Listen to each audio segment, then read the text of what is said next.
안녕하세요. 다장한 참견의 다엘입니다. 오늘은 다시 붙잡을 만한 가치가 있는 사람이라는 주제로 이야기를 나눠보도록 하겠습니다. 우리가 일상을 살아가다 보면 각자 여러 친구들, 여러 지인들의 연애 고민을 들어볼 텐데, 특히나 헤어지고 다시 만나고 이런 류의 이야기를 듣다 보면 대체 저런 애를 왜 다시 만나려고 하지? 라고 생각을 하는 경우도 있을 거고, 반대로 너네는 헤어진 게 정말 아쉬운 것 같다, 그 사람은 다시 잡아볼 만한 사람인 것 같다 라고 이야기를 듣는 경우도 있어요. 이렇게 많은 분들의 연애 이야기를 들어보면서 가끔 보다 보면 세상 어떤 말도 들리지 않고 내가 너무 감정에 사로잡혀서 반드시 어떤 수를 써서라도 그 사람을 붙잡아야겠다, 이런 생각에만 사로잡혀 있으신 분들이 계시잖아요. 근데 그런 분들 중에서도 상대방이 만날 때 나에게 정말 최악의 행동을 했음에도 불구하고 좋았던 기억만 떠올리면서 혼자 상상 행복에 빠지시는 분들이 있어요. 특히나 그런 분들이 오늘의 영상을 보시면서 객관적인 판단을 하는데 도움이 되셨으면 좋겠습니다. 먼저 첫 번째로는,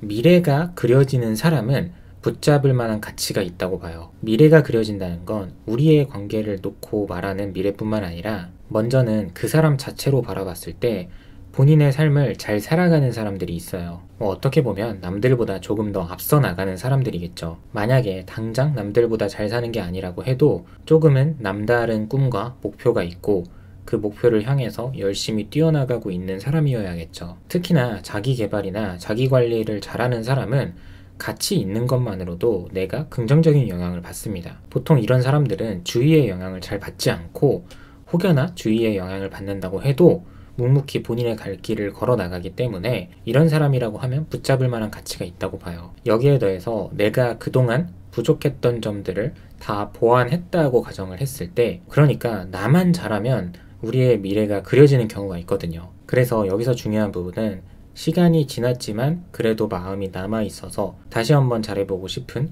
그런 희망사항만 가지고는 안 된다는 거고, 스스로 생각을 했을 때 지금의 나의 상태라면, 지금의 나의 상황이라면 어쩌면 그때보다 훨씬 더 좋은 결과를 만들 수 있을 것 같다, 이 정도의 생각은 있어야 된다는 거죠. 결국에 헤어지고 나서 내가 하는 일이라든지 만나는 사람이라든지 생활 반경이라든지 아무것도 달라진 게 없는 상태에서 한 달, 두 달, 세 달이 흘렀는데 그냥 내 느낌으로 이제는 잘 될 수도 있을 것 같은데 이거 가지고는 안 된다는 거예요. 반대의 경우로 붙잡을 만한 가치가 없는 사람을 이야기해보면, 많은 분들의 사례를 봐도 자꾸만 내가 고민을 많이 하게끔 만드는 사람이 있어요. 누구나 같이 있을 때 편하고 좋은 사람을 만나고 싶다고 하는데, 이 사람을 만날 때마다 내가 자꾸 불편하고 많은 고민을 하게 되는 거죠. 예를 들면 분명히 좋기는 한데 만날 때마다 눈치가 보이고 내가 잘못한 사람이 된 것 같고, 어떨 때는 계속해서 내가 부족한 사람인 것 같다는 생각이 들고, 더 나아가서는 자꾸만 상대에게 테스트 받는 그런 느낌이 든다면 정말 정상적이었던 사람도 비정상으로 바뀔 수 있기 때문에, 내가 만약 이런 사람을 다시 붙잡고자 하는 생각이 있다면 과감하게 내려놓으라고 말씀을 드리고 싶어요. 이어서 두 번째로 붙잡을 만한 가치가 있는 사람은 바로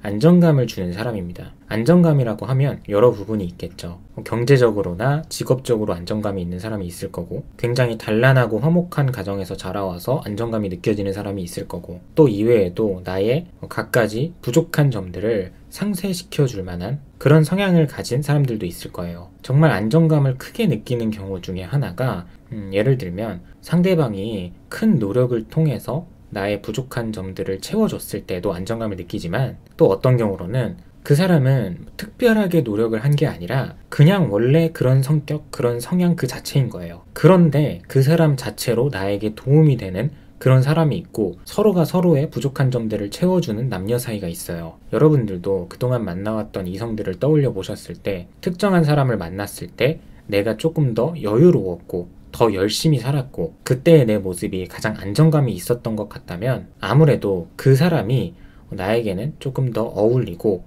나에게 맞는 사람이라고 볼 수 있어요. 사람은 본능 자체가 안정을 추구합니다. 돈으로 치면 우리가 1월에 1,000만 원을 받고 남은 11개월 동안 소득이 없는 것보다는 똑같은 돈이라도 12개월 동안 매달 83만원씩 통장에 딱딱 꽂히는 게 훨씬 더 큰 안정감을 느끼게 한다는 거죠. 특히 나이가 들수록 이러한 방향을 더 많이 추구하게 되고요. 그래서 아주 자극적이고 미치도록 불타는 연애는 아니었을지언정 그 사람을 만났을 때의 나의 평균적인 모습, 나의 평소의 모습에 등락폭이 크지 않았다고 하면 충분히 붙잡아 볼 만한 사람이라고 생각을 합니다. 여기에 반대되는 내용이 바로 기복이 심했던 연애, 기복이 심했던 사람이에요. 많은 분들이 흔히들 말하는 잘해줄 때는 너무 잘해줬지만 못해줄 때는 너무 못해준, 정말 이게 내가 연인으로서 받아도 될 대우인가 이렇게 느끼게 했던 사람이죠. 연락이 장시간 두절된다든지 이성 문제나 술 문제가 있다든지 자기 관리가 전혀 안 되는 경우들이 있죠. 앞선 내용을 그대로 가져와서 이야기를 해보면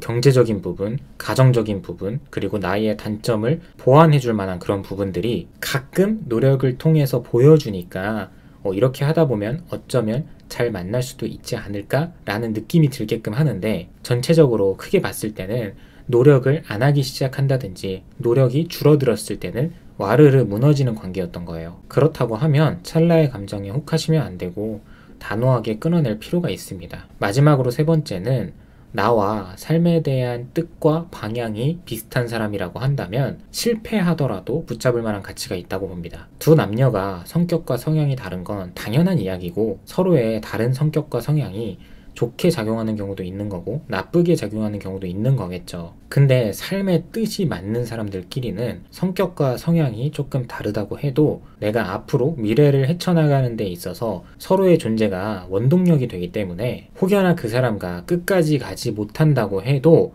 나에게 있어서 도움이 되는 사람, 나에게 있어서 도움이 되는 관계입니다. 가장 보편적인 예를 들어보자면 20대 중후반의 남녀가 데이트를 하는데 한 사람은 데이트를 할 때 좋은 곳도 가고 싶고 맛있는 것도 먹고 싶으니까 만날 때마다 1, 20만원씩, 특별한 날에는 3, 40만원씩 쓰는 거예요. 근데 나머지 한 사람은 상대방과 조금 더 진지하고 현실적인 미래를 그려나가고 싶어서 지금부터 준비를 해야 한다는 생각에 매번 만날 때마다 5만원을 넘기지 않고 특별한 날에만 조금 더 쓰자는 주의인 거죠. 그렇다면 이 두 사람이 언제까지 잘 만날 수 있을까? 사실 이렇게만 이야기를 들어봐도 조금 걱정이 되지 않나요? 내가 원하는 미래의 방향과 상대방이 원하는 길이 다르기 때문에 여기서부터 의견 조율이 되지 않는다면 이 두 사람이 헤어지는 건 시간 문제일 겁니다. 이 외에도 내가 30대에는 이 정도 목표는 이루고 싶다거나 좀 더 나아가서는 결혼 전이든 결혼 후든 이러한 삶을 살고 싶다거나 추가적으로도 미래지향적인